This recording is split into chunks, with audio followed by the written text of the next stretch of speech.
What's up, man? I'm super excited to share this video with you today because it's something I've never seen on YouTube before. It's about the best protein sources from a holistic standpoint. And all the videos I see on the best protein sources, they're all from like your basic gym bros who push all these supplements. They may be on roids, so they don't have a clear understanding of like clean food or actually like clean holistic food. So this is going to be like a no BS best protein source just coming from a muscle building and holistic standpoint. And of course, we have to start with beef. My name is Jim Tan Beef after all, so of course, you knew that was going to be the most important. But what we start with beef is it has a complete amino acid protein profile. So amino acids are the building blocks to protein. And meat contains all essential 9 amino acids that you can't make by yourself. I believe that there's 20 total amino acids, and the other 11 your body can make on its own, but it's going to need the 9 from food. And you can only get these from things like beef, pork, and chicken, I believe. But beef is going to have all 9 amino acids. It's also going to have leucine, which is the primary trigger for switching on muscle protein synthesis. This is just when you eat meat and after you've worked out, your muscles literally have tears in them and they need to be repaired. So the leucine literally tells your body to start sending these these amino acids to your muscles and building your muscles back up. Beef is a super good source of creatine. It's naturally packed with creatine. Creatine increases muscular work capacity, which allows for more reps, more weight, and more intense training sessions. Basically, it's increasing your ATP energy, which fuels your muscle building. Like when muscles fire, it needs ATP to have that energy. So creatine is like the precursor to that ATP energy. And the more ATP you have, the more energy you're going to have, the more weight you're going to push, the bigger your muscles are going to be because you're putting your muscles under more load, tearing more muscle fibers. And you can see right here, you can get, here's what you get: 5 grams of creatine and 2.5 pounds of beef. Then you have herring, chicken, you're going to need 4 pounds just to get 5 grams of creatine. And then dairy, you're going to need over 5 pounds of dairy just for 5 grams of creatine. 5 grams of creatine is like what most people recommend. I would say go up to 10 if you want to be optimal, and you can definitely do that. Obviously, you're good. You can mix these up throughout the day. That's what I do. I mix beef, chicken, and dairy products, but you're going to get the most creatine for beef, so it's definitely the best source when it comes to creatine. Okay, now let's go into the micronutrients of beef. Now, beef has a bunch of different micronutrients. You can see all of them over here, all the vitamins, nutrients, and even some electrolytes. But I'm going to strictly be focusing on the ones that are beneficial when it comes to building muscle. The first one is going to be heming iron. This maximizes oxygen transport in your blood to working muscles, and that reduces fatigue and improves endurance. And that's like, if you remember how Lance Armstrong got caught with steroids, what he was doing is blood doping. He was making his blood more oxygenated so he could last longer. He'd have more endurance. So the hemi iron you're going to get from beef is going to do the same thing. Obviously, not on the same scale as Lance Armstrong was doing, but definitely enough for you to see a difference if you come from like straight chicken, rice, and broccoli diet to incorporating some red meat. You're going to definitely tell the difference in the gym. You're going to have that like fifth gear kick in, and you're just going to be able to push more weight. The next thing is zinc. Zinc is critical for protein synthesis, cell division, and your natural testosterone production. So what is happening when you're working out? You're literally tearing muscle fibers and they're building back stronger. That's what cell division is. So when zinc helps cell division, it's literally just repairing your muscle. So you need the zinc that is in here. You can see there's 7.8 milligrams in a ribeye per 100 grams, which is amazing for zinc. And zinc also is a natural testosterone booster just because your body needs zinc to actually produce testosterone. Zinc is also a natural antioxidant, and that helps by working out. You also create free radicals in your body, and zinc is going to help get rid of those after your workout, reducing your inflammation. And then the next vitamin that we're going to key on is vitamin B12. This is essential for nerve function and red blood cell formation. Healthy nerves mean better muscle mind connection. And that's just going to mean you're going to have better pumps in the gym, a better workout, because you're actually able to focus when you're telling your body, like, focus on the inner bicep head. You're going to have that connection. Focus on the outer bicep head. You're going to have that connection. If you've been in the gym, you know exactly what I'm talking about. Like when you're in the zone in a workout and you can just feel the muscles squeezing and contracting, that's what vitamin B12 is going to help with, that contraction and that mind muscle connection. All right, next we have the saturated fats and cholesterol in beef. So testosterone is the primary anabolic hormone, and this is synthesized from cholesterol. Low dietary cholesterol often correlates to suboptimal testosterone levels. Fat and cholesterol also provide long-lasting, stable energy sources without insulin spikes, leading to fat storage and energy crashes. So you can see right here how close the cholesterol molecule is compared to the testosterone molecule. Like literally, there's just a hydrogen bond here. It has the same hydrogen bonds, and then I don't know what you would call this, but you just replace this with another oxygen and hydrogen bond, and you literally get testosterone. So that right there should show you like why you shouldn't fear cholesterol and saturated fats. It's literally the building block to testosterone, and this is just a great example to see firsthand.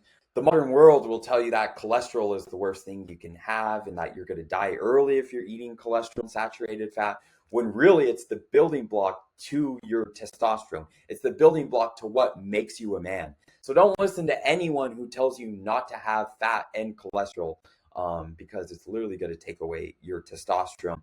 And you also want fat just because it's a better energy source. I mean, carbs are great, especially pre-workout, because it's going to fill your muscles with glycogen. Like that pump fluid when you get swole, that's glycogen, splitting that muscle fiber even more. But what fat is important for is more like long-term sustainable performance. Fat is going to be super satiating, keeping you fuller longer, keeping you from crashing out. Like when you eat foods like chicken, like if you've done the basic chicken, rice, and broccoli gym bro diet, like I have, you know that you can stick to it for like 3 months. But then after that, you're like, okay, I need to crash out and eat bad. That's because it has no fat in the diet. Without the fat and all the micronutrients from beef, your brain is telling your body, I need more fat. I need more micronutrients. And it's going to keep telling your body it's hungry until you give it all the micronutrients that it needs. And you should know that your brain also runs on fat. Like that's your brain's preferred energy source is fat. So the more fat you have, again, the better mental clarity you're going to have, just because that's what the brain prefers to run on. But don't fear fat or cholesterol. Now we're going to move into the more is less principle. So you get a massive flux of essential nutrients, proteins, fats, vitamins, minerals. These are highly bioavailable without having to eat a huge volume of food. This is super good for your metabolic efficiency, just because literally you don't want to be eating all day long, because then you're going to be spiking your insulin all day long, and your body does need a rest. And when your body goes into this rest and you go into these fasting periods, that's when your metabolism kicks up, and your metabolism is going to be more efficient. So by eating like one single steak and then being able to fast for like 2 or 3 hours, it's going to make your metabolism more efficient, because it got all the vitamins and nutrients it needs, and then it no longer has to spike its insulin every like 2 to 3 hours. Like your classic bodybuilding diet, they have you eating a meal like every hour, and it's just chicken, rice, and broccoli, spiking your insulin, never giving your digestive system or your metabolism a chance to rest.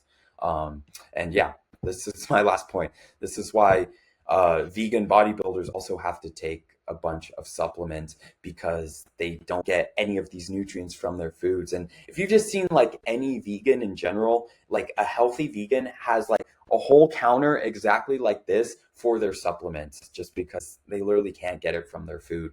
And The reason these are bad is because oftentimes when you buy supplements, it's the cheapest form of the vitamin. Like if you didn't know, there's multiple forms of magnesium, calcium, and let's use magnesium. There's like magnesium citrate, magnesium titrate, magnesium, I forget the other one, but there's like five different types of magnesium, and the ones they'll put in supplements are the cheapest version, and it's also the one that your body has the hardest time to process. So just avoid supplements. They also come in vegetable pill caps. So you're eating vegetables when you take supplements. Like that's what those caps are that they come in. They're made from vegetable fibers, and you really don't want that in your gut either. Just stay away from the supplements because um, overall you can just get it all from food. All right, now we're going to move into your body's recognition. So, your body systems are evolutionarily adapted to thrive on ruminant meat. It recognizes and utilizes these nutrients more efficiently than from processed foods or from plant sources. That's simply because this is literally what we have eaten as humans since the beginning of our lives. Like humans saw a cow, a big cow who couldn't run too fast away from them, and they just went up, killed the cow. It was easy for them. So that's the easiest food they could get. Therefore, that was the food that they were mostly eating for the first part of humanity. If it wasn't a cow or a wildebeest or a water buffalo, it was deer, it was elk, it was antelope. We're hunting all these ruminant animals. And why ruminant animals are important is they have multiple stomachs. I'm not sure exactly how the process works, but I do know they have multiple stomachs, and what their multiple stomachs allow them to do are actually break down grass and plant matter properly, extracting all the vitamins and nutrients out of it, and then they put it into their muscles, and then we're able to eat their muscle and get that plant nutrients. Why this is important is because plants have these toxins in them. You see, plants can't run from animals. Plants can't defend themselves. And plants are living creatures. Like, don't forget that. Plants are living creatures. So when plants are in the ground and a cow comes, they can't run away. So they have to put up a defense barrier, and that defense barrier is toxins. And that's how you get things like tobacco. That's how you get things like, what's the other one I'm thinking about? It will come to me, but that's how you get things like nicotine in tobacco. Really, nicotine in tobacco is just a defense chemical against insects. And now, while insects get nicotine, it will kill them. But when humans smoke nicotine, it just gives us a little head buzz. And you have to think that other plants are doing the same thing, whether it's broccoli, spinach, kale. These are all like the plant themselves. So it's literally the living plant. So this plant is defending itself with these microtoxins for insects and for larger animals. But us as humans, we don't have the multiple stomachs like cows to process these plant sources efficiently. So therefore you end up with things like autoimmune diseases. Like if you eat a salad, you're always bloated after the salad. That's because those little toxins, they're bugging you just enough to make you bloated, like not enough to make you throw up or to make you diarrhea, but just enough to like inflammate your stomach and like basically tell your body like, hey, these plants don't make our body run well, so maybe we should stop eating them. And, most people inherently hate vegetables. You see kids hate vegetables, adults hate vegetables, and that's because we are literally programmed to hate vegetables and like red meat, because who doesn't like a steak? All right, that's it for beef, and I'm just going to summarize what I went over there. So beef literally gives you the complete package, and that's why it's the best protein you can eat. It's number one. It's a complete protein source with massive leucine spikes that literally turn on your muscle building machinery in your cells. It's also packed with creatine, so you're not just getting stronger, you're also getting more energy, that ATP energy. It's fueling those extra reps in the gym. And don't forget about the heming iron and the zinc. Heming iron is going to increase oxygen, increase blood flow, get you more pump, get you more endurance in the gym. And then we move into cholesterol. Don't fear the fat and cholesterol that's in red meat. That's good for you. Like literally all the science that they did on saturated fat and cholesterol being bad for you was bought and paid for by the sugar industry, so they could blame like ailments like diabetes, like heart disease on fat rather than sugar, which actually causes all modern diseases, is processed sugar. Like all the information we have that says saturated fat is bad comes from one study, literally paid and bought for by the sugar industry. But don't fear fat and cholesterol. Saturated fat and cholesterol in beef are raw materials your body uses to produce testosterone. This isn't a theory, it's endocrinology. Beef is the most nutrient dense food on the planet, giving your body everything it needs to thrive. And you know the feeling you just get when you eat a steak. It's like that steak power. You feel strong, you feel satiated, you feel energized. Like there's a reason the strongest guys in the gym aren't living on chicken, rice, and broccoli. Or, the strongest guys, if they're on steroids, that's probably what they're eating. But regular, just like strong men are eating beef. It builds dense, powerful, functional muscle. It's the king. It's the number one. But with that, let's jump in to number 2. Just let me find it here. Number 2 is going to be chicken. And first, I want to go over why I have these skulls next to every animal. Number 1, I think it's cool. Gives it a good aesthetic. But number 2, what you should realize when you eat any animal is that you're killing it, and that animal is giving its life for you to consume it and for you to put on muscle. So you should have a respect for all of these animals. I'm not no hippie. I'm not no liberal. I'm just saying have some respect for the animals that give their lives for you, that God has created for us. Just show a little respect every time you eat some food, and remember that an animal gave its life for you to get a little more jacked. Okay, now let's go into chicken. So chicken is going to maximize your protein intake and minimize the caloric load. This is a fundamental principle of a lean bulk or a cut. It allows you to aggressively hit daily protein targets. Should be hitting about 200 plus, at least that's what I go for, without consuming excessive calories that would be stored as fat. So right now I'm going through that cut and I'm eating a lot of chicken right now. Again, I still eat beef every day, but I'm eating a lot of chicken. I'm probably eating about 400 grams of chicken every day, and then about 300 grams of beef just during this cut. So yeah, that's how I'm currently building up my physique.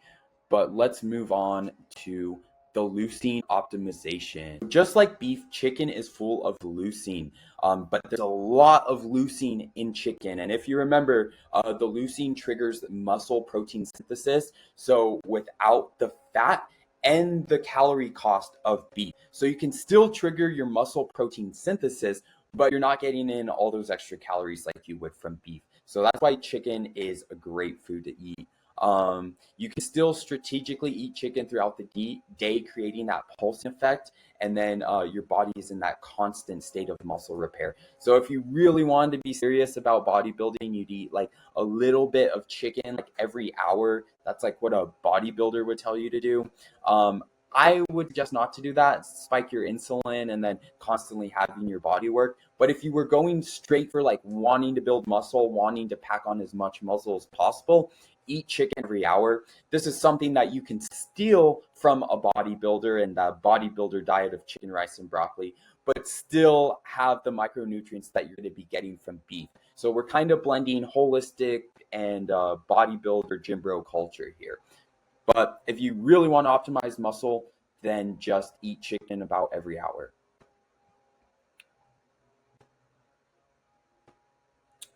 All right. Next, chicken is super versatile and it's super good for forced feeding. So chicken is bland, it's mild in flavor, it's easy to incorporate into a lot of meals without getting too tired of it.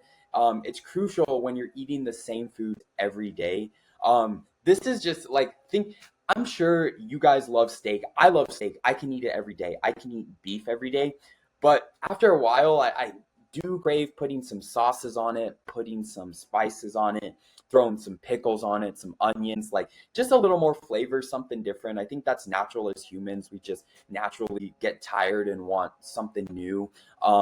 But chicken is super easy just because it's so bland. You can really mix it with anything. Like it's hard to eat clean beef because you have to start mixing it with like barbecue sauce and just so much BS sauces. Like after you get past mustard and ketchup, like you don't want to use mayo, or you don't really want to use ketchup either because the calories. So if you're trying to like be on a cut, it's really hard.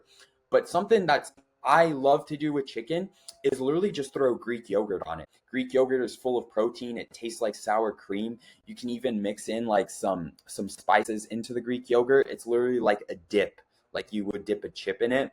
Super good with chicken. So like chicken is just way easier if you're trying to hit like a protein goal. Like if you're trying to hit over 200 grams of protein, you're definitely going to need to incorporate some chicken, just because you can get that from beef, but again, you're going to have a lot of calories, and it's going to be hard to eat it that amount of beef every day. But chicken, like, you want to know the craziest thing about chicken? Why I have the picture of the blender here is because I used to eat these chicken smoothies. I would literally get egg whites in a blender, then put chicken in the blender. So egg whites and chicken together, blend it up, and just drink it. These chicken smoothies, they were nasty as hell, but they would pack on muscle with me. But now I don't drink egg whites anymore because you need the yolk from the eggs. But that was when I was in my gym bro phase. So moving on to rejecting dogma and embracing utility. So food is a tool, not a religion. Chicken is not what the carnivores and the primals on Instagram make it out to be. Like I hear people, they're like, chicken's a scared animal, don't eat it. A cow's a strong animal, eat beef only. And my name is Jim Tan Beef. So this chicken, this promotion of chicken is coming from a guy who literally has beef in his Instagram name. And I love beef. Like I would eat beef over chicken any day. But just get in your head that chicken shouldn't be as demonized as it is. Chicken is an efficient tool to achieve a specific result, a lean, muscular physique.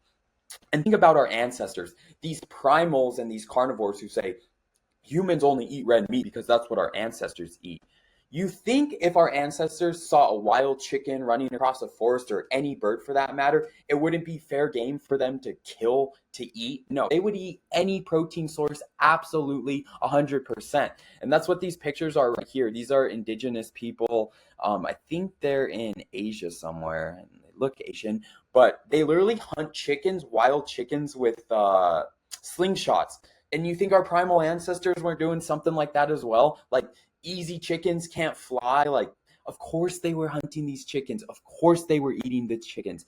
Now, the main thing that's different between how we eat chicken and how our ancestors ate chicken is our ancestors would eat the bones. They would eat the cartilage. Like, when you eat chicken wings, you should gnaw on the bones and get that cartilage. In fact, I was eating dinner with one of my friends, or I was eating dinner with my wife's friends, and they have a baby, and we had chicken wings for dinner, and the baby was chewing on the end of the chicken wings, and guess who else was? I was. Me and the baby were the only ones chewing on the chicken bones. That's because the baby naturally knows that he needed the cartilage from those chicken bones, and so do I need the cartilage. So if you are going to eat chicken, it can't just be the breast. It can be, if you are getting other nutrients from beef and from animal organs. But you mainly, if you're just eating chicken, you want to incorporate some chicken wings, some chicken thighs, chew on the bones, get that cartilage, get the bone marrow in you as well.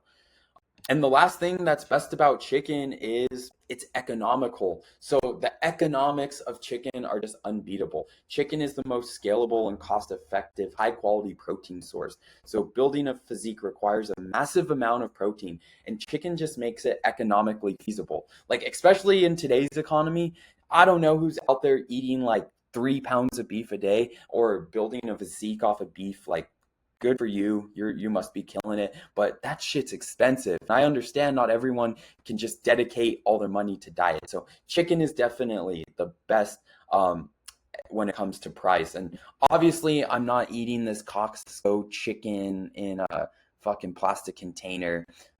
Now, I will say I don't eat organic chicken. I do eat your basic chicken full of hormones and rinsed in chlorine.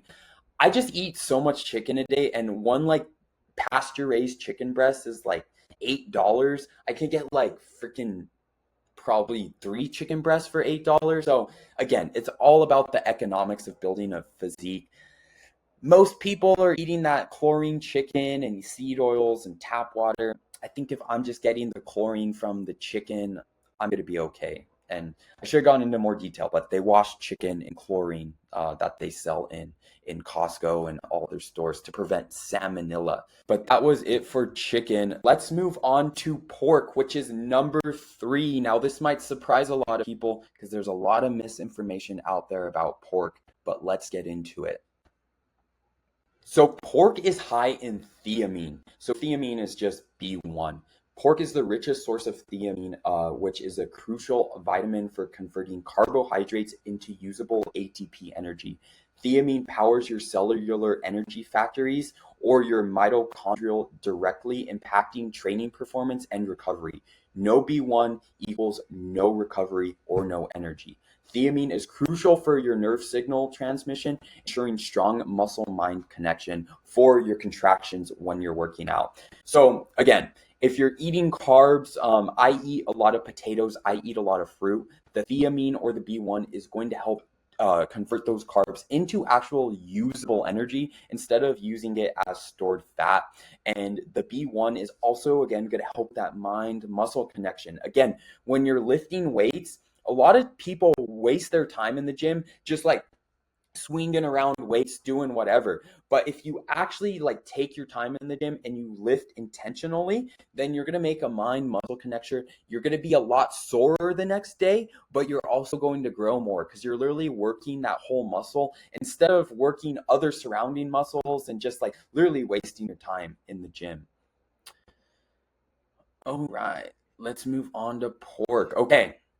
Again, pork is going to be number 3 because it again has all essential amino acids.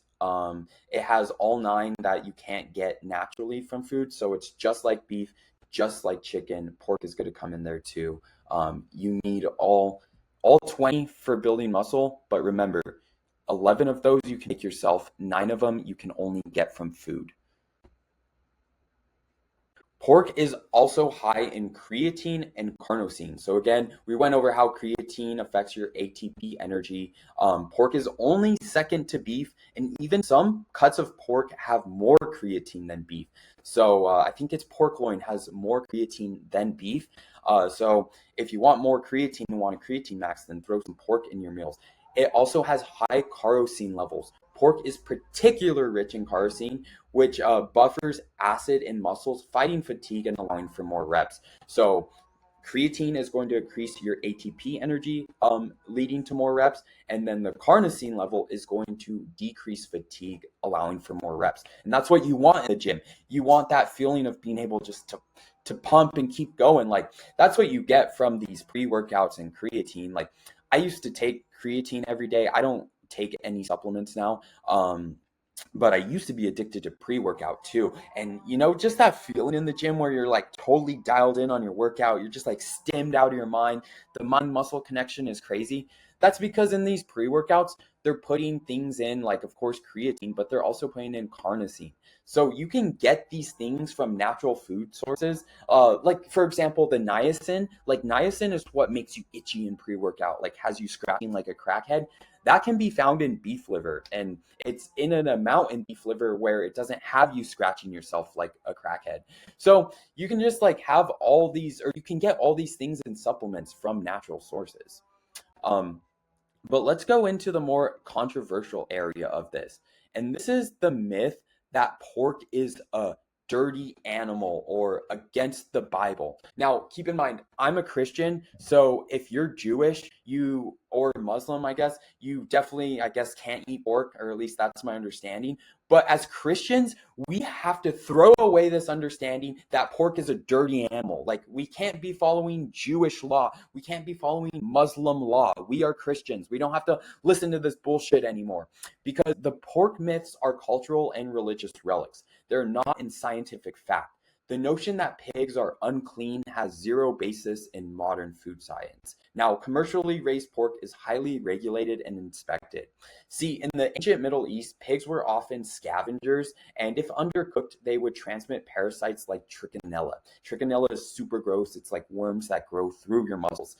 I would never want it, but the rule was a simple and effective way for preventing disease from spreading in a world without refrigeration or modern temperature cooking understanding. So like you can cook out trichinella, it's easy. And pigs are actually intelligent animals and have a naturally strong instinct to keep them living and sleeping in clean areas. If given enough space, pigs will actually designate a corner for specifically their bathroom. Like they will only pee and poop in one corner of their pen. Like they're not just shitting in the mud and rolling in it. And in fact, they're rolling in mud because they don't have sweat glands and they need to keep themselves cool throughout the day. And that's how they do it. There's this misconception that they just shit in mud pile and then they roll in it is absolutely false. They shit in one corner and they roll in mud to keep themselves cool. And pigs are actually like really, really intelligent. They're actually said to be super close to humans. So compared to animals like chickens and cattle, which will literally just shit anywhere and then step in it. Like that's why factory farmed beef and chicken are so horrible for you. It's because they literally shit on each other, and then they no wonder disease spreads, and those animals are so unhealthy and need vaccinations. But pigs will not do this. Pigs are way more hygienic than these cows and chickens. And see, it comes from a time when pigs will eat anything. So if you feed a pig trash or just dump trash on a pig, it's going to eat that trash. But if you're feeding pigs good food and you're buying good pork, it's not going to affect you. And I just came from Germany where they have a meal called Mettbrötchen. It's raw pork meat. So you're not going to cook out the trichinella, but that's because they literally just have good farming practices now. Trichinella is eradicated. And yeah, thanks to practices like strict feeding, modern farming, practices like trichinella and parasites have been virtually eliminated from commercial pork supply. And the USDA has declared pork trichinella safe. So yeah, like we're not feeding pork like we used to, like just throwing it our scraps and letting it eat whatever. It's not rolling around in its own shit. And something I forgot to mention earlier about the religion is I get a lot of comments and messages of me eating pork, and I see reels of people saying pork is against the Bible. And it does say in the Old Testament that you should not eat pork. Again, God was probably just trying to save his people from dying. But later on in the New Testament, God literally sends down a sheet to Peter, and he shows him that all animals are now made clean. And Peter says 3 times, "Are you sure, Lord? Are you sure, Lord? Are you sure, Lord?" God tells him all 3 times, "Yes, all food is now clean." So don't use the excuse that it says in the Old Testament that you can't eat pork, because in the New Testament, God literally says that you can eat pork, and he tells Peter 3 times that he can eat pork. So I don't want to hear it anymore. If you're Christian, I know it says in the Bible not to eat pork, but in the Bible, it also says that all animals are now clean. So if you're a Christian, you can eat pork. There's nothing wrong with it. Enjoy your bacon. All right, I'm glad I got that off my chest. Let's move on. Okay, again, back to cholesterol. So I went over this in beef, but again, pork is going to have even more fat. So the fat in pork, like beef, provides cholesterol and saturated fats necessary for optimal hormone production. The caloric density is also great for bulking. Pork has a lot more calories than beef, so it's great for hard gainers. If you have a hard time gaining weight, pork is a great cut of meat to eat. The fat in pork is also incredibly effective and palatable way to drive calorie surplus. So the fat in pork is super good. I mean, like I said, eat your bacon. Bacon is delicious, and just all pork fat is delicious. So if you're a hard gainer, then definitely incorporate some pork. And I think we'll get into why that. And the last thing is pork is just economical. Pork is going to give you the most protein per fat per dollar, if that makes sense. I need to add per fat in there because chicken is going to give you the most protein per dollar, but it's not going to give you any fat. It's not going to give you that cholesterol like we're just talking about that's going to increase your testosterone. So pork is going to be the meat that's most similar to beef. It's going to give you the creatine. It's going to give you the fat for cholesterol. It's going to give you the protein. And in fact, it has a little more protein than beef, but it's also going to be super fucking cheap. Like you can see here, there's chicken is the cheapest and then pork is the second cheapest. So pork is a great economical way to just really put on muscle mass. Super similar to beef. All right, let's move on to number 4. Number 4 is fish. And now, fish, I'm going to have to give you some detail at the end of this of why it's at number 4. So just wait till the end of the presentation. All right, fish has an unmatched omega-3 profile, especially EPA and DHA, especially fatty fish. It provides long-chain omega-3s. This is going to be the EPAs and the DHAs in their ready-to-use form. So your body does not have to inefficiently convert these from plant sources. So again, your body knows how to use meat and convert them. When you get that stuff from plants, it's like, what do I do with this? And that's why seed oils are so bad for you. Seed oils are full of omega-3s, but they're super inflammatory because number one, you get so many of them. And number two, your body doesn't know how to process them for whatever reason. And well, the reason is that humans evolved eating meat. Our body just knows how to process things from meat better than it knows how to process things from plants. And especially seed oils, being that they're so overprocessed, deodorized, bleached, like, how's your body going to deal with seed oils? Like, it has no idea what to do with them. But EPA is a powerful anti-inflammatory, crucial for joint health and speeding up in recovery from intense training. So, like, I'm sure I'm 29 years old now, and my knees literally sometimes just started to hurt a couple of years ago. But ever since I started incorporating more fish, literally all my joint pain has gone away. I've gotten a little joint pain in my shoulder, but I think that's just from benching and I need to stretch more. But EPA is what's going to help you like long term be able to lift weight without like those nagging injuries. And you can really see here how like each protein source is beneficial and you don't have to rely on just one. You should be getting protein from all of these. But yeah, you can see how they all literally like synergistically provide good benefits for building muscle. Because like after you finish a leg day, your joints are always hurting, whether it's your knees or your back.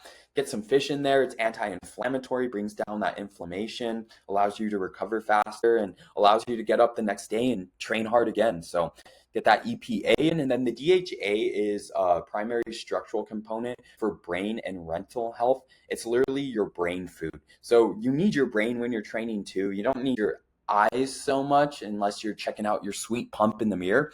But your brain, again, it's going to provide that mind-muscle connection. The more concentration you have in the gym, the better workout you're going to have. Like, you know, those workouts you have where let's say you just went through a breakup, so you're thinking about that, or I don't know, your grandpa died, you're thinking about that, your work isn't going how you want it, so you're thinking about that. You just have a shit workout, you're going through the motion. But when you have that mind-muscle connections from this DHA getting you locked in, that's when you're going to have a good workout. Again, these are all things they put in dietary supplements, but literally it's found in food. Like fish oil is the worst thing you can take because, again, your body doesn't know how to use that because it's so processed.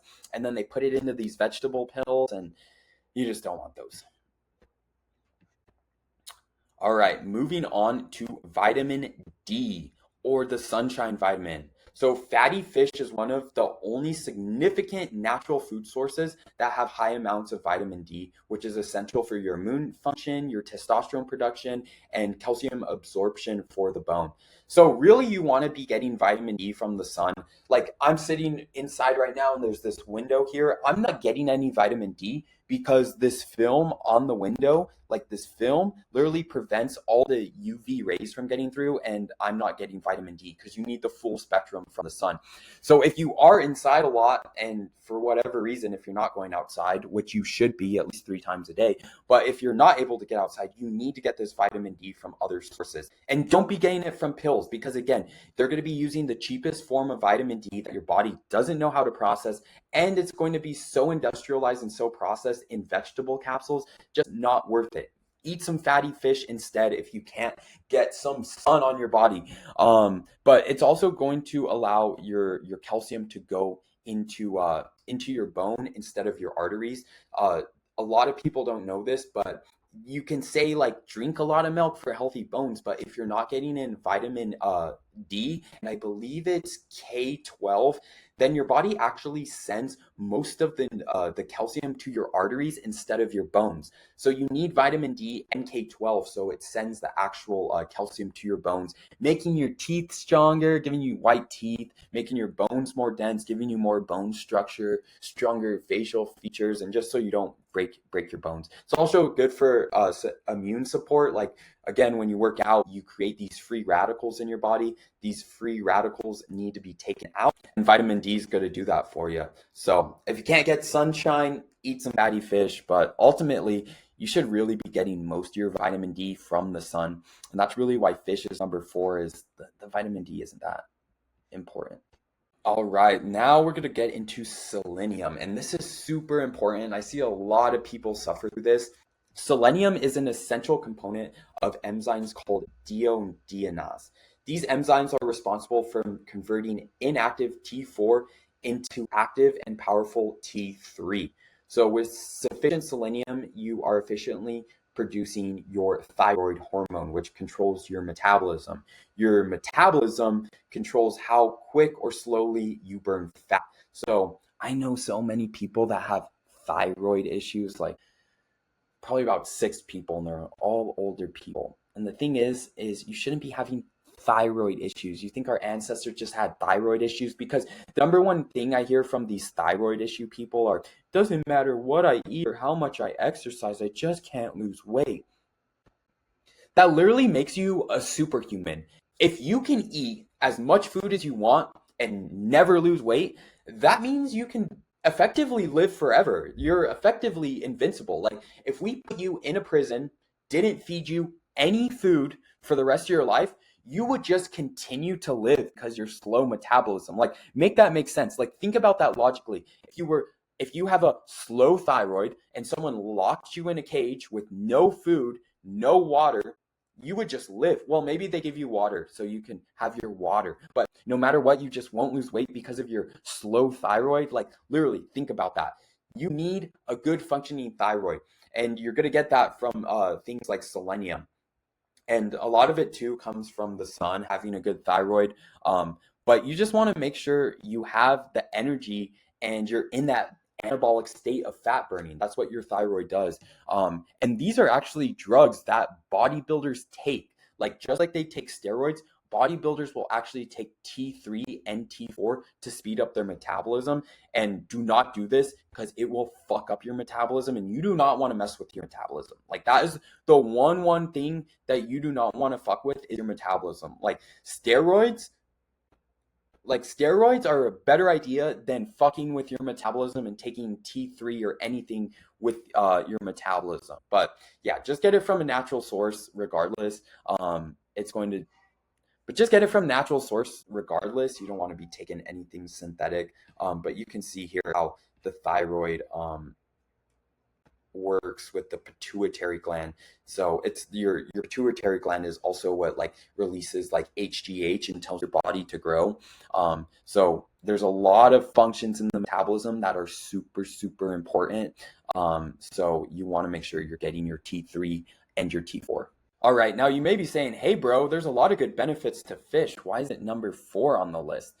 Well, the thing is you are what your foods eat. So heavy metals like mercury, industrial chemicals like PCBs and microplastics do not dilute in the oceans.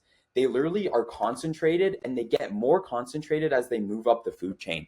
So you can see here, like, some plankton are eating some microplastics, and then some small fish eat the plankton, larger fish eat it, just more microplastics, till finally it gets to you and you get all the microplastics of all these fish. And you do not want those in your body. Like, 100% of men already have microplastics in their balls. We do not need any more from fish. Like, that's so much. Like, think about how much fish eat other fish the rest of the, like, think of how much a fish eats its whole life, just collecting little microplastics, and then you have to go and eat that fish, and then it gets in you. Like, you're literally eating domestic waste, water treatment, volcanic ash, and plastic waste. Disgusting. So the large, long-lived predatory fishes, and these are like fish that most people eat, the biggest being tuna. Like, tuna is a huge fish, lives for years. because they're on the top of the food chain, and they've spent decades, so decades, that's multiple, like 20 plus years, eating other fish, just consuming all these microplastics, as well as just swimming in the ocean. They get microplastics in their bodies. And and these microplastics literally are held in their fat and in their flesh. And the same thing happens to humans. When you have plastics in your body, it stays in your body because plastics just don't degrade, and you know that. And then eating them is like consuming a dose of pollution from the ocean. Also, if you're getting like farmed fish that's not from the ocean, they're raised in overcrowded pens, just like cows and chickens, and they're fed unnatural diets of grains and fish meal, which is often just like old fish parts, like wasted fish parts that they can't sell. So again, it's full of microplastics. These fish are also dosed with antibiotics, and they're artificially colored. So like most salmon you see in the store, especially like I was living in Texas, in Dallas, Texas. There's no ocean near me. Like here in Costa Rica, there's an ocean by me. So I'll eat the fish here, especially because the waters are clean here. So I will eat the fish here. But in Texas, there's no ocean by me. So where's my fish coming from? It's obviously coming from a farm, and they're dyeing this fish. It's just like there's so much you have to like be weary about fish. Like you have to be by an ocean, you have to make sure it's not factory farmed, you have to make sure it's from a clean ocean. That's why it's number 4 on the list. It's just so risky and just like not worth it, even though raw fish is really good. But this just brings me into my next point, that sourcing is crucial. It's not optional, it's everything. You cannot be passive about fish. You must know where it's from. You want to look for wild caught in clean oceans. Mainly you want to look for like the cold waters of Alaska. Those are going to be super regulated in Alaska. And also the South Pacific has some clean oceans. I'm in Costa Rica right now, and the beach is all a national wild park. So it's protected. There's no cruise ships allowed. There's no freight ships allowed. So it's one of the cleanest oceans in the world. But there's still microplastics in it. Like I heard the fish isn't that clean here just because we're upstream of other South American countries who don't care that much about the ocean, and then we're downstream of other countries that don't give a fuck. Like think above us is like Mexico, Honduras, Guatemala. They don't give a fuck about the oceans. So you just have to be very, very skeptical about where your fish is coming from. And most of the time, it's just not worth it. Like fish is great raw, but cooked fish, I think, tastes like shit. If you do want to eat fish, stick to the small fish that are going to be short-lived, so they don't have all that time collecting microplastics. So stay away from tuna and swordfish. If you want to go for fish, go for sardines, mackerel, anchovies. These are low in the food chain. They're very small fish, meaning they have minimal time to accumulate toxins. Like if they catch these fish, they are going to be young, fresh fish, because the bigger fish like tuna are going to eat these fish before they're able to grow too old. But yeah. All right, last but not least, eggs. And this might surprise you because I eat 6 eggs every day. I eat 6 raw eggs every day, but it's last on the list. And it's just simply because eggs don't have that much protein. But and this video is all about protein. Now, let's get into the benefits of why it's good for muscle building.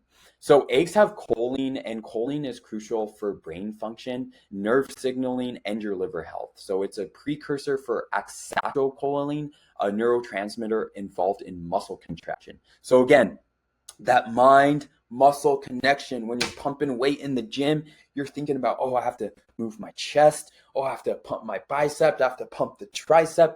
You're making that mind muscle connection. And again, these are just things found in vitamin supplements that you can easily get from natural sources. So they're going to have fat soluble vitamins like A, D, E, and K2.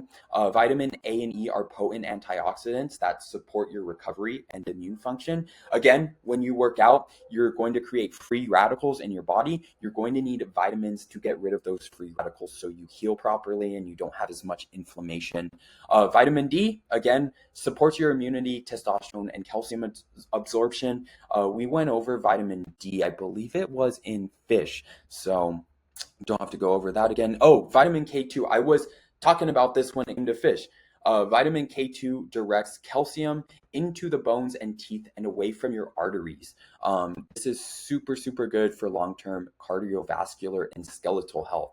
So again, when you're drinking your raw milk, eating your raw cheese, you're getting in that calcium. You want to make sure it's not clogging up your arteries. You want to make sure that it's going to your bones. So you get that bone structure, get that jawline. You don't want to have it going to your artery. And then the last one we have here is lutein and zeaxanthin. I have no idea how to say that, but it protects your eye health from blue light exposure. This is crucial for sleep and recovery. Sleep is super important because, again, this is when your body heals itself, and it's actually going to start like repairing your muscles, repairing the bones. So sleep is super important. But basically, the yolk in an egg is a multivitamin. Like, you eat a yolk and you eat some beef liver, well, not just one yolk, but you want multiple yolks a day, but you eat yolk every day, you're eating animal organ meat, like, you're going to have no nutrient deficiencies. Okay, now let's get into protein. This is what I was talking about earlier. Why egg is last here is it simply just doesn't have a lot of protein. One large egg provides only about 6 to 7 grams of protein. So to hit like 30 to 40 grams post-workout target, like that's what you should be aiming for, you would need about 5 to 7 eggs. This is a large volume of food. Like, I specifically drink my eggs raw because of this reason. Like, when you cook eggs, they sit in your stomach and they need time to digest. When you drink them raw, they literally digest in the first inch of your big intestine. But like, I'm assuming you're out here cooking your food. So just think if you have to cook like 5 to 7 eggs after a workout or before a workout. Like, before a workout, you're literally going to have to digest 7 eggs for probably about an hour or two. Like, you know how much eggs expand when you cook them. Like, they literally grow, especially when you do scrambled eggs. And then after a workout, again, you're going to have that, and you may want that on a shred, so you're still hungry, but still, I mean, 30 grams of protein, 7 eggs, you're not going to want to eat anything after that. It just doesn't make sense. And then they also have like a lot of calories for how much protein, like 70 calories for only 6 grams of protein. It's just not a responsible use of calories. Again, so if you're getting 6 to 7 eggs, that's about 500 calories for like 30 grams of protein. That's fucking insane. When you can literally get the same amount of protein from like maybe 150 grams of chicken breast, and then like maybe 250 calories in beef for the same amount of protein. Like, even beef is a better choice. But yeah, basically eggs sucks because, oh, you can see right here, I broke it out for you. 6 eggs, 42 grams of protein, 420 calories. So 6 ounces of chicken breast would be about the same and only 250 calories. So half the calories for the same amount of protein. Like, if you're trying to shred up and be lean, it's just, eggs definitely aren't the protein source you need to go through, but they are good for other things, as we'll get into here. So eggs are super, super high in cholesterol. And this is going to be one of the best things about eggs. And I'm going to go a little more. I know I talked about this when it came to beef, but I want to go into more detail here. Eggs are super high in cholesterol. This dietary cholesterol has minimal effect on your blood cholesterol, which doctors will like often lie to you about. But the body self-regulates your cholesterol, and it knows when it's coming from your food versus your body. So cholesterol is a hormonal precursor. So cholesterol is the fundamental molecule for anabolic hormones, including testosterone. It's also a precursor to these anabolic agents too. Like, we have testosterone here, which converts to DHT, which is a more potent androgen. But you also have these prenangalone and progesterone, which turns into cortisol, which is stress. Cortisol isn't bad all the time. It can be used good. Like when you wake up in the morning and you have a boner and you're just like ready to get up, start your day. That's a cortisol spike, because it's just natural as men. Like God gave us a gift of like, it's time to get up in the morning and fucking get after it. Let's go. That's what that cortisol spike is. And you also get that when like you're in a stressful environment. It's like fight or flight, and your fight intuition turns on. That's what your cholesterol spike is going to help with. And so cholesterol isn't bad all the time. You're also going to get a cholesterol spike in the gym. This isn't a bad thing because it naturally returns to baseline. But in the gym, you want that cholesterol spike. You want that stress. You want that like motivation like you feel in the morning when you're bricked up and ready to go. You want that in the gym. Again, this is something that they don't put cholesterol in supplements, but they do put caffeine to get the same effect. I don't use caffeine when I work out. This is because I have high cortisol while I'm working out. This is a good thing. So now let me expand a little more of why cholesterol has been so demonized in today's world. So basically, Procter & Gamble, they introduced vegetable oil in around 1911. It wasn't popular really until the 1920s, but this is when they introduced it. Then they gave the American Heart Association a huge lump sum of money to fund them. You think they're going to talk bad about the people who are literally giving them the money? Like in 1911, they gave them about $2 million. I don't know what the adjustment for inflation is from 1911, but I'm assuming that was a shitload of money in 1911. Like, fuck, that's a shitload of money now. So in 1911, like, I can only imagine. But it's just like politicians. They never talk against their donors. Like the same goes for things like the American Heart Association. Like, all this shit, we're literally living in the matrix, and everything is controlled by corporate greed and these corporations who get their hands in politicians' pockets and in these foundations' pockets, like the American Heart Association. It's all just a psyop on true health. That's why if you literally do the opposite of what doctors tell you, you're going to thrive. But yeah, basically they bribed the American Heart Association with funding. And then what did the American Heart Association said? They said that cholesterol was bad for you from things like eggs, from things like meat. And then what was the solution? Vegetable oil, because vegetable oil is good for you, right? Such bullshit. Vegetable oil is literally the worst. Maybe I'm gonna do a video about that next, how they make seed oils. They literally bleach them, deodorize them because they're so toxic, and you do not want to be eating the seed oils. But basically, the reason your doctor tells you to avoid eggs and cholesterol and to avoid meat is because of this bought and paid for science. So next time your doctor, your parents, your aunts, your uncles tell you that you shouldn't be eating so many eggs or eating so many meat, just remember this right here. That is all bought and paid for, and your family members are really just brainwashed like the rest of the world. All right, now I want to get into why the egg, especially the yolk itself, is so beneficial for you. So eggs literally are the complete life support system for a developing chick. It's logically one of the most nutrient-dense packages in nature. It's just like a baby. When a baby has a placenta, you can think about the yolk as the placenta. It's literally all the nutrients that you need when you're first being born. That's what the placenta is, like all the essential vitamins, minerals, blood that you absolutely need to be alive and to be your most healthy self and thrive. That's what the yolk is to a chicken. And you might say, well, we're not chickens. Yeah, we're not chickens, but we still need the same vitamins and nutrients when we're growing. That's why like raw milk is so good for you, because that's what they give to babies as children to help them grow. It's all the essential vitamins and nutrients you need to grow. It's the same with the egg yolk. So you can see the egg yolk is literally the placenta for the chicken. It's what feeds the chicken all the nutrients as it's growing. Like eggs are not the star like beef is, but they do add on to beef. You can get vitamins from eggs that you're not going to get from beef. So like eggs are a life force. Just remember that, especially the yolk. So next time someone tells you that they're going to kill you, just remember, like, this is literally what makes a baby chicken hatch out of an egg. It literally creates life. It's a life force. And last but not least, I want to get into the egg white scam. And now this is something that I fell for personally. Like I was saying, I used to make the chicken shakes with a carton of egg whites just like this, throw chicken in it, blend and drink it. That's because egg whites have a shitload of protein. Like this is what all the protein comes from in eggs, is the egg white specifically. There's no protein in the yolk.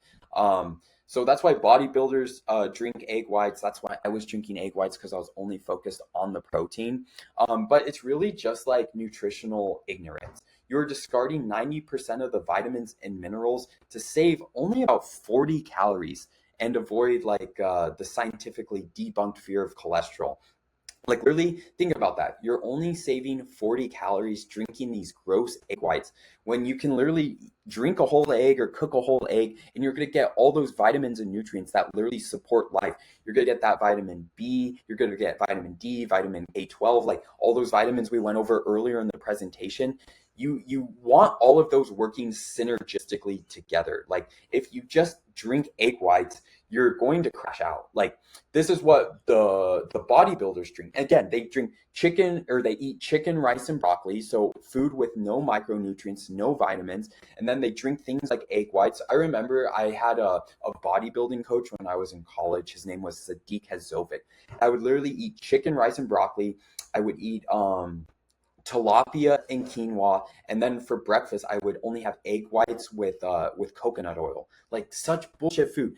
No fat, like gonna give me no satiety and give me no vitamins. And I wonder why I feel like shit on that diet. And that's why, like, you're taking out all the vitamins from it. I want to make the point that you should absolutely like avoid egg whites. If you see people drinking them on Instagram, just know they're idiots, because like, while it does have a lot of protein, it's going to have none of the vitamins. And if they say they're trying to avoid calories, like literally there's only 40 calories in the yolk. So like, if you can't like go for an extra walk a day to get rid of those extra calories you're getting from a yolk, then God bless you. That's all I had for the presentation. I just want to go into a little bit like how I eat and what my diet looks like now. I am eating a lot of chicken. Again, I'm doing that lean bulk. I want to build more muscle while getting specific protein targets in. I'm only going to do that with chicken. So about 400 grams of protein a day. And then I have about 300 grams of beef a day. And then I'm having I would say 7 eggs a day right now, 6 to 7 eggs a day. Again, I don't like fish just because it's just too risky with what's in it, with the heavy metals, with the microplastics. Um, but pork is a great food. In Germany, I was eating a lot of pork. I was eating raw pork. Like, we go back to the pork being unclean. I was literally eating raw pork for 3 months, at least like 3 times a week. And it's so good there. And I never knew how good raw pork would be. I would have been so afraid. Like, if you told me a couple of years ago I was eating raw pork, I would be looking at you crazy. But I was eating a lot of pork in Germany. Pork, there's nothing wrong with pork. It's just I prefer the taste of beef. I don't really like the taste of pork, and it is fattier too, and I'm trying to cut right now. So if I'm going to be getting my food, I'm going to get it from a nutrient dense source like beef. Like, again, pork has nutrients in it like creatine and the kerosene that we went over, but it's just not going to hold up to beef. It is a good alternative to beef. Like, if you're on a budget and you're still trying to like pack on muscle, then mix in some pork with your beef. Like, you can make all these little changes, and that's basically what I do with my one-on-one coaching clients. Is I walk them through like their life and what they like to eat, and we incorporate all of these. Like, all of my clients eat all of these, and they don't eat them raw, they eat them all cooked. And it's really just figuring out what goal you're going for in the gym, like what your physique goal is, what your health change goal is, what your overall just like body transformation goal is. And then we dial into what foods are going to work best for you, your day, your taste, like what foods you like the most. Then we can dial in like how your diet plan is going to be set up with each of these foods, and how I'm going to incorporate each of those foods so you are getting all your essential micronutrients in every day, all your electrolytes and all your trace elements, just basically all your essential nutrients from all of these foods. You can combine them all and hit all your essential micronutrients. So that's what's important. But if you need help building out a meal plan including these foods, feel free to schedule a one-on-one one-on-one coaching qualification call with me in the description below. We can dig into all of this, dig into the science of all the micronutrients you need, especially based off of which foods are your favorite here. Kind of combine them all, make a synergy, and then get you jacked and shredded, brother. But that's all I had for you guys today. If you like this video, please leave me a like, because I worked fucking long on this doing research and putting all these graphics together. So do me a favor, throw me a like, especially if you made it this far.